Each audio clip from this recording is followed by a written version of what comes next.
Just lengthen your spine. Feel the weight of your feet on the floor. And you align your shoulders with your hips. Feel the hands in your lap. And just release any tension in your body, starting from the crown all the way down. Just relax. Then just bring your attention to the breath.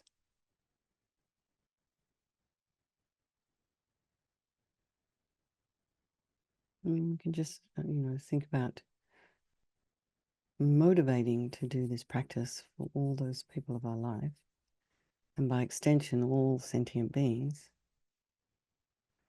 And as Carol was saying, perhaps every single person that has a knee issue, may they find a way to get healed.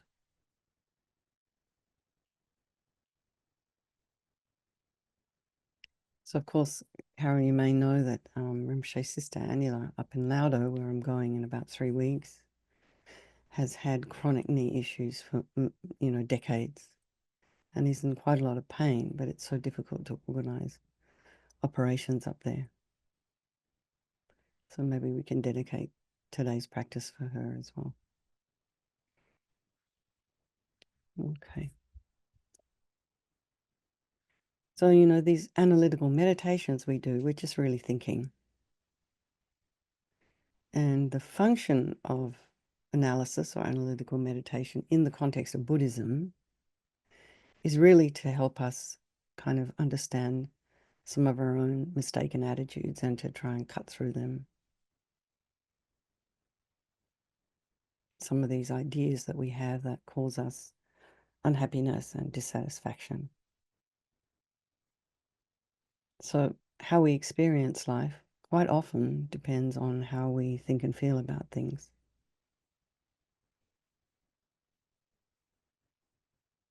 Most of the time we do not perceive things the way they actually are. And we encounter one problem, one frustrating situation after the next. And as long as we're blaming the external, we're never really going to be happy. So let's just think about this for a little bit. So you can start by reflecting on the pure, clear nature of your own mind, and that you do have this extraordinary potential to become enlightened.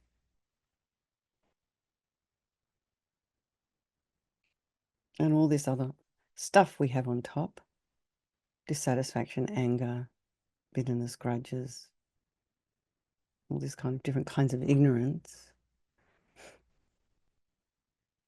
all of this is just kind of dust on the mirror of our own beautiful, wise mind. So this is true for you and all other sentient beings as well. So you can think the nature of every being's mind, the nature of my mind, is pure and clear and vast, like space, unlimited. And these negative thoughts that we have, these, all this kind of stuff that's in our mind that makes us unhappy, it's not permanent. Our emotions, our thoughts are not permanent. They're not fixed. They're transient, like clouds that pass through the sky. And because often they're based on misconceptions and ignorance, this can be easily cleaned away. And you can develop the mind to a state where it's completely pure and clear, positive. So alternatively, if you find it difficult to accept that you have the potential to become enlightened, you can think of all the positive qualities you have. So just for a moment before we continue, just put an image of yourself in front of you and just look at yourself and look at all the positive qualities you have and list them. I mean, if seeing yourself as too intense, just put a list up in front of yourself and list all your qualities, your intelligence, loving kindness, your compassion, your generosity, your courage. And remind yourself that these can be developed even further. You know, everybody here has some quality that somebody else will say about them, recognizing you.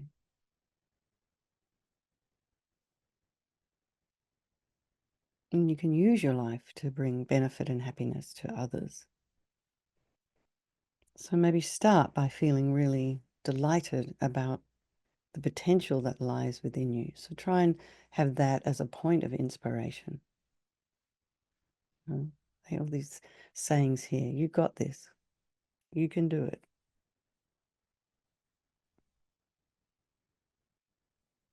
So though all beings have potential to transform their mind and become enlightened, not all beings are in the most ideal situation in which they can kind of recognize and develop their potential. So human beings are generally in the best situation. Non-human beings are suffering or incapable of developing their potential, due to ignorance and other delusions. So, for example, imagine what it would be like as an animal.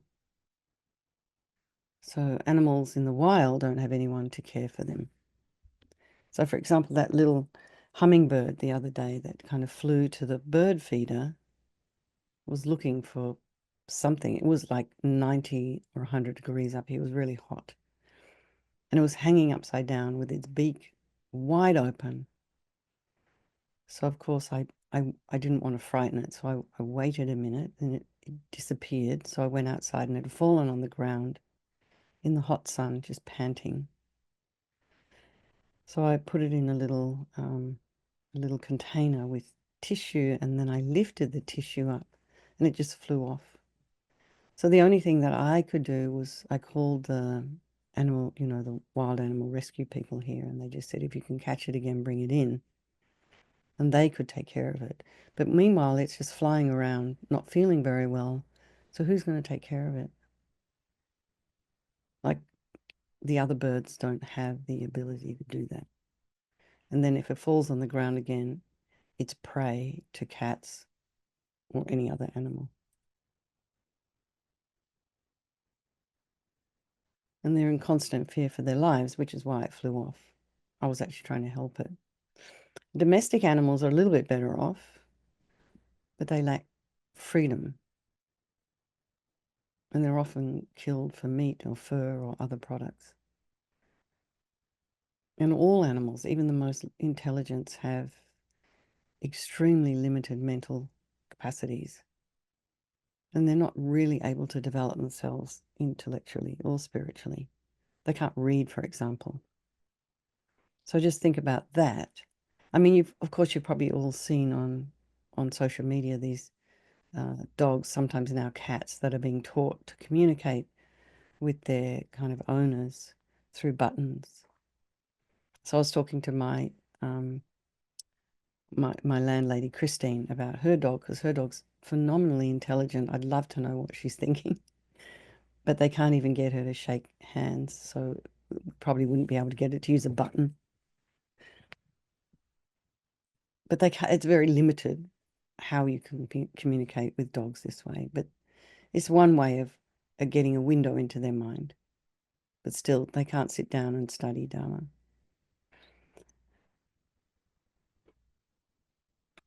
So really try and get a sense of how fortunate you are to have this human life. But not all human beings have the right conditions. They can't recognize and develop their potential. So imagine if you're living unhoused on the street, or you're in a war zone. And we're getting plenty of images about what that looks like the last few years. I mean, you don't have a proper roof over your head. If you're in places like Gaza, now you're not really getting proper food, water, and we just turn on a tap and it comes out. But imagine if you have to walk somewhere to get water and you're exhausted from not having enough proper food or not getting enough sleep. So all your time and energy is spent just trying to keep alive, trying to keep your family safe. So you don't have much time to think of anything else, let alone spiritual practice, sitting down and meditating.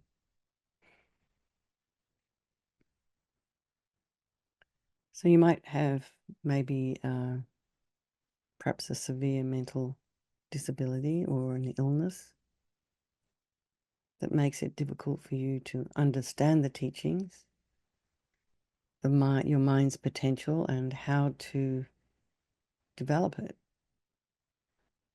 Maybe you have a physical condition that causes a huge amount of pain, discomfort, and inconvenience, and that hinders your ability to learn and practice.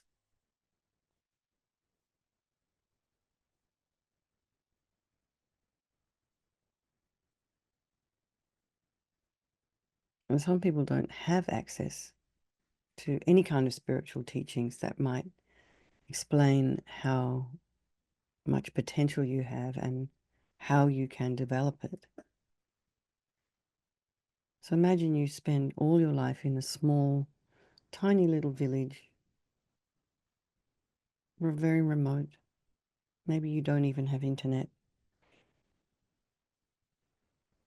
And no one there's heard about enlightenment or what it is, or even that it's possible, and that's the fact that you could learn how to get there. And so you're just kind of living in your little mind without any kind of spiritual leadership.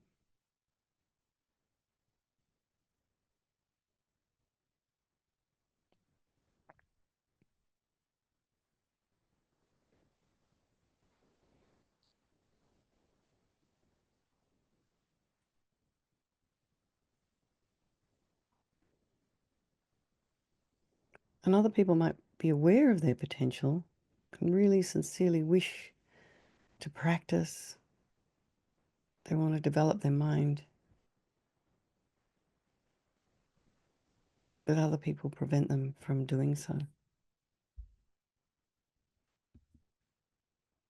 So there are some countries where these kind of practices are illegal. So you don't have freedom of religion.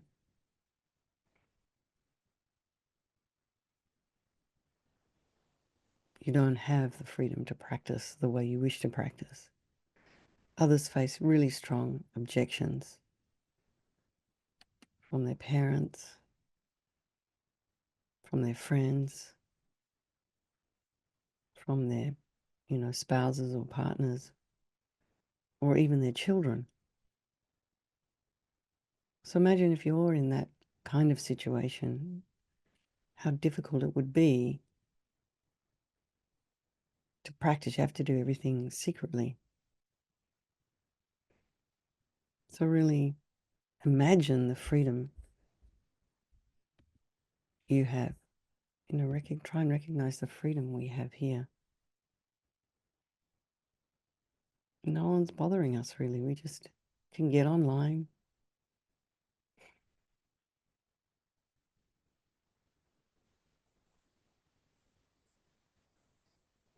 We can go to any center we want. We can go online and go to any meditation we want. No one's stopping us.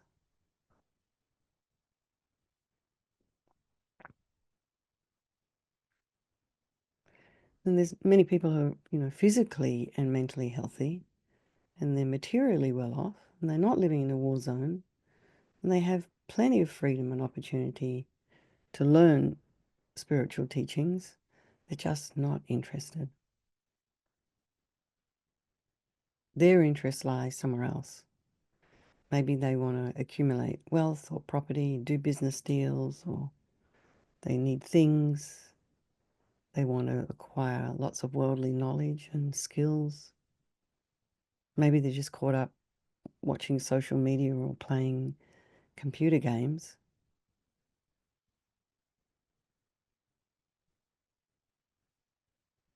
Or maybe they're just kind of having as much fun as they can. They never consider at all that these things will be all left behind when they die. Like a dream that vanishes. When you wake. And that only thing you're going to be taking with you onto your next life is what's in your mind.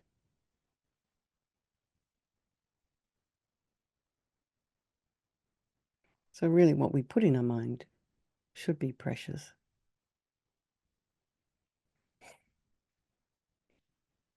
Some people engage in, really harmful actions such as killing and stealing and being abusive, dishonest, being unkind to others, acting arrogantly.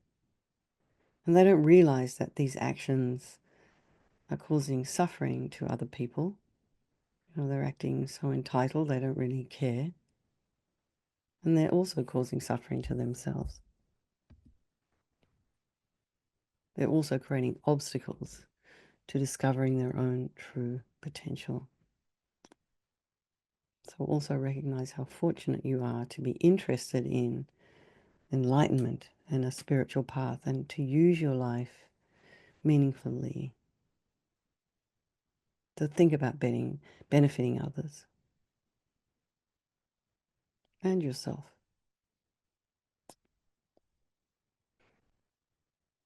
So now bring to mind again your positive qualities. Revisit them.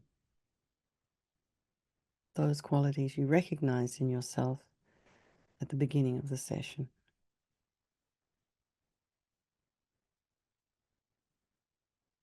And think about all the advantages you have right now. You're a human being. You have an intelligent mind, a loving heart, and a body that you can put to good use.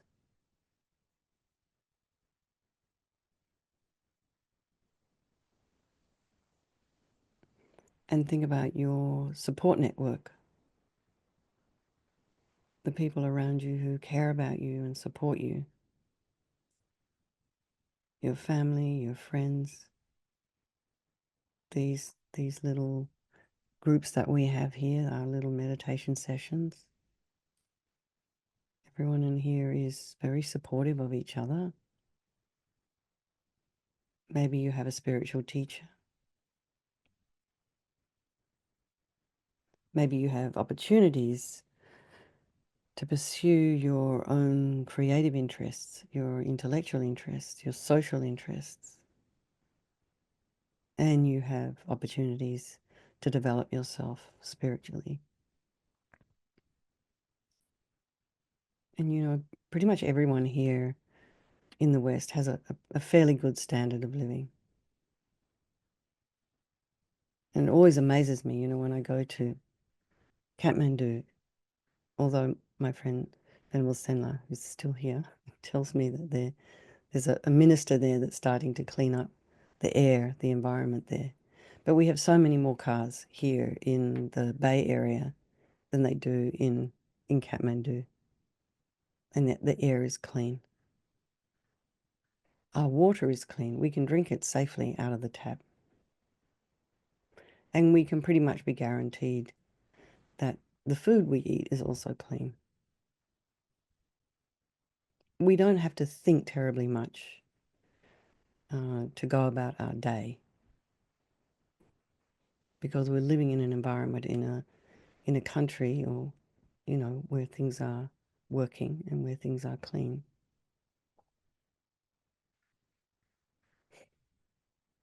And because we have all this support system, clean food, clean air, a society where there is laws in place, so you don't have to watch your back every 5 seconds. Because of all these benefits, we have potential that we can use. We have opportunity to investigate, to transform, to understand our minds. It's kind of amazing. We just take it all for granted. Oh, there's a teaching over there in New York. I'll just get a flight and I'll go over there and I'll stay here and I'll attend. Well, there's a teaching happening online, so I'll just get online and I'll sign up and register and I'll attend. And for some people, it's not that easy.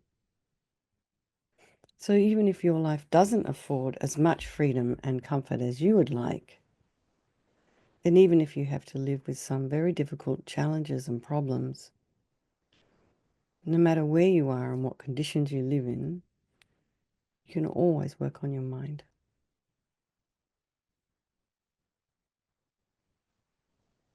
So think of how few people or creatures on earth share these same freedoms and chances with you.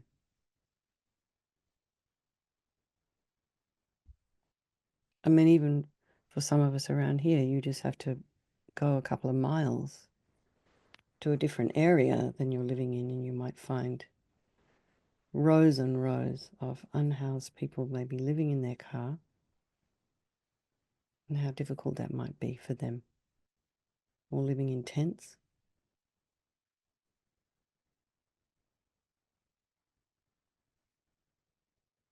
So when you think about all these things sort of deeply, you can recognize how rare and precious a life like yours is. So really appreciate your good fortune.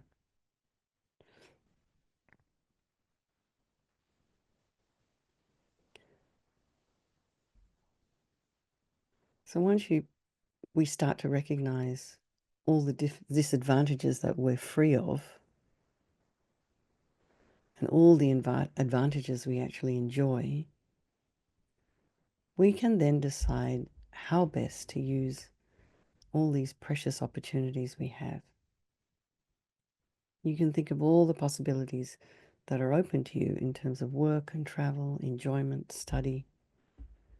And if you wish to serve others, there's countless opportunities to help those. I mean, there's even organizations that are set up to train and support volunteers to go and help others. You don't even have to do terribly much. Like in Thanksgiving, you can go to a local homeless shelter and serve food to the, unhoused.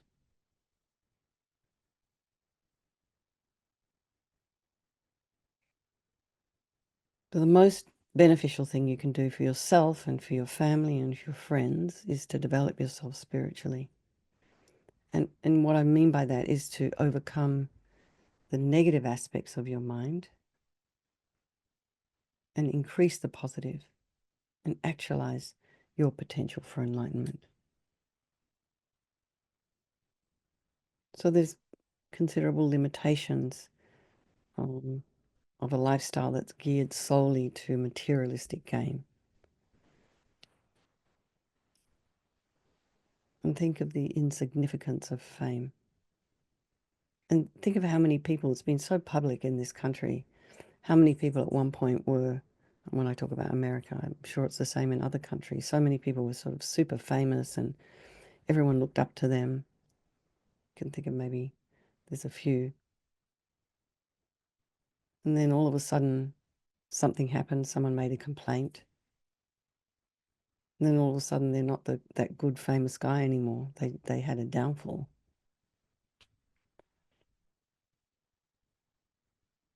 So wealth, reputation, all of these things compared to enlightenment. So why aspire to these kind of impermanent achievements when we're capable of so much more?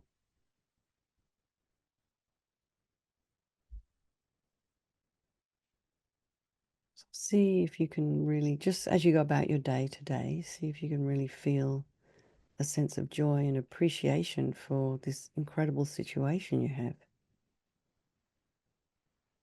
And then we can try. We might have to do this as a daily meditation to resolve, to use our lives wisely, doing our best to avoid harming other people, other sentient beings, and maybe trying to help where we can.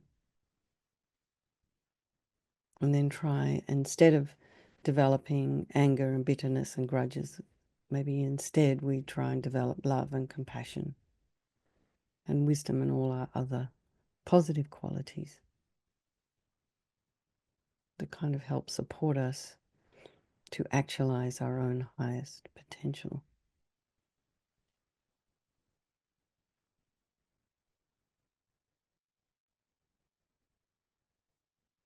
So we have a couple of minutes, so just allow your mind to settle on some of these thoughts and to develop some inspiration and gratitude in your own heart.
Everyone just relax and let's just dedicate any kind of positive energy or any insight you've had doing this meditation to all these people of our life, and by extension, all sentient beings, and of course for yourself as you're moving along your spiritual path.